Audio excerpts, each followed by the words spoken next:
It is a bird, যার অর্থ হয় এটা হয় একটি পাখি। এবং আই স দ্য বার্ড, যার অর্থ হচ্ছে আমি পাখিটি দেখেছিলাম। তাহলে দিস ইজ দ্য বার্ড, এই লাইনটার অর্থ কি হবে? আমরা কি বলবো এটা হয় পাখিটি অথবা এটা হয় পাখিটা? সঠিক অর্থ হয় না, কারণ আমরা জানি আর্টিকেল দুই প্রকার, একটি ডেফিনাইট আর্টিকেল, একটি ইনডেফিনাইট আর্টিকেল। দিটাকে বলা হয় ডেফিনাইট আর্টিকেল, অর্থাৎ দি যখন কোনো শব্দের আগে ব্যবহৃত হবে তখন বাংলায় সেই শব্দের শেষে আমরা টি অথবা টা ব্যবহার করব। যেমন দ্য বার্ড, এখানে বার্ডের আগে দা বসেছে, তাই আমরা পাখির শেষে টি বা টা যুক্ত করেছি।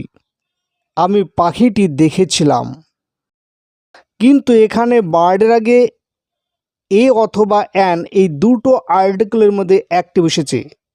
যখন এই দুটো আর্টিকেলের মধ্যে একটি বসবে আমরা সেই শব্দের শেষে কখনো টা বা টি যুক্ত করব না, তাই এখানে যুক্ত করা নেই, শুধু পাখি লেখা রয়েছে।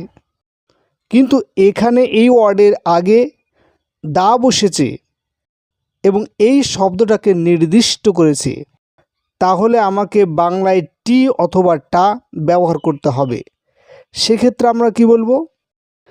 এটা হয় সেই পাখিটি, অথবা বলতে হবে এটা হয় ওই পাখিটা।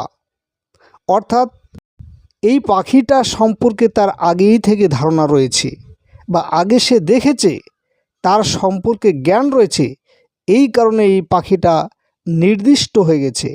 আমাকে সঠিকভাবে বলতে হবে এর অর্থ এটা হয় ওই পাখিটা, অথবা বলতে হবে এটা হয় সেই পাখিটা।